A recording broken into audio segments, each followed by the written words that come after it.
Menguak asal-usul Semar yang dianggap sebagai leluhur tanah Jawa bukanlah hal mudah. Pasalnya ada beragam versi cerita menarik tentang tokoh tersebut. Sejumlah hasil penelitian yang ditelusuri menyebutkan Semar adalah nama tokoh utama Punakawan dalam pewayangan Jawa, Sunda, dan Bali. Tokoh ini dikisahkan sebagai pengasuh sekaligus penasihat Pasa kesatria dalam kisah Mahabharata dan Ramayana.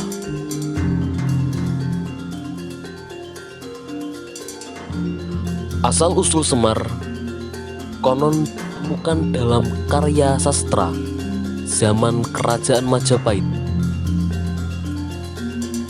bertajuk Sudamala.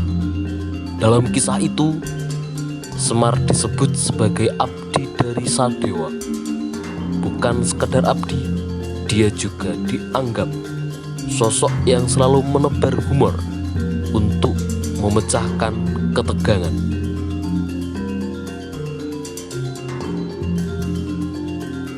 Mahendra Sucipto dalam kitab lengkap tokoh-tokoh wayang dan silsilahnya, Semar merupakan titisan Sang Hyang Ismaya.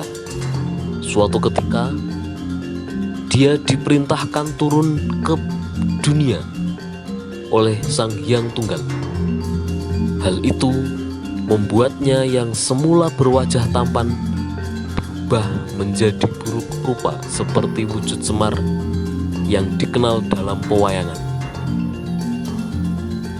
Namun ada juga cerita lain yang menyebut tubuh Semar berubah menjadi besar, gemuk, dan pudar karena menelan gunung.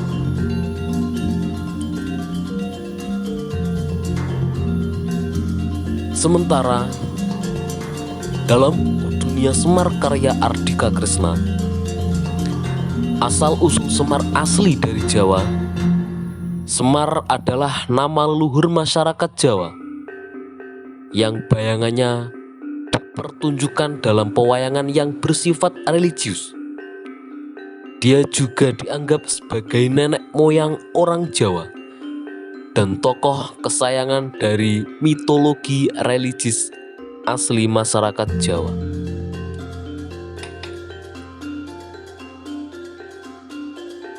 Nama Semar konon berasal dari bahasa Arab Ismar yang dalam pengucapan dialek Jawa menjadi Semar. Ismar berarti paku yang fungsinya sebagai penguat. Semar juga dijuluki Badranaya. Badra berarti rembulan, Naya artinya wajah atau Nayantaka. Sedangkan Taka berarti pucat. Hal ini menunjukkan Semar memiliki watak seperti rembulan dengan wajah pucat. Artinya Semar tidak mengumbar hawa nafsu.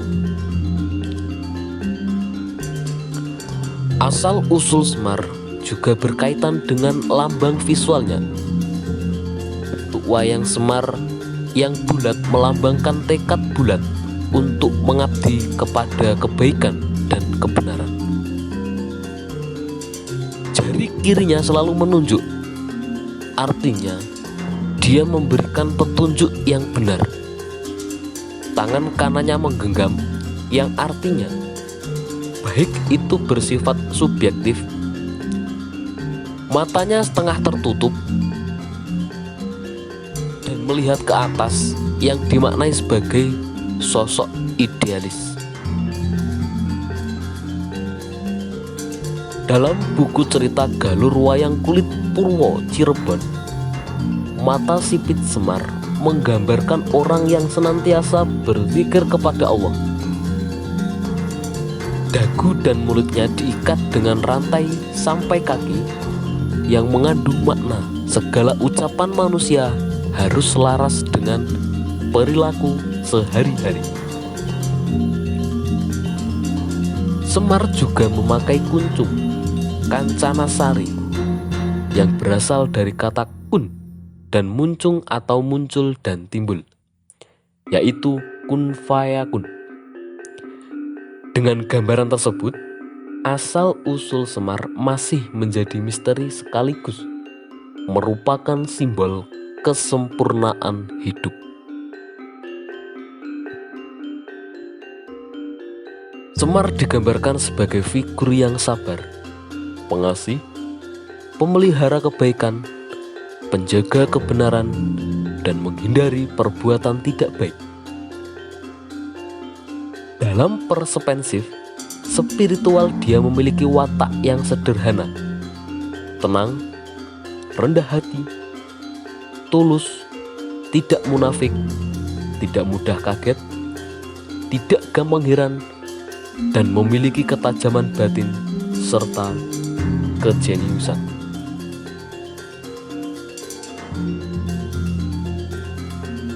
Profesor Antropologi Sastra Universitas Negeri Yogyakarta, Suwardi Endra Swara, menyebutkan dalam Khazanah Spiritual Jawa, Semar adalah samar-samar pelambang guru sejati.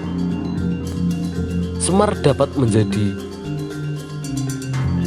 personifikasi hakikat guru sejati yang sejalan dengan konsep manunggaling kawula Gusti. Itulah sebabnya Semar dan tokoh Punokawan lainnya diceritakan sebagai pamomong para ksatria seperti dalam kisah Mahabharata dan Ramayana. Guru sejati dalam konteks ini adalah pengendali seorang agar tetap berada di jalan yang benar.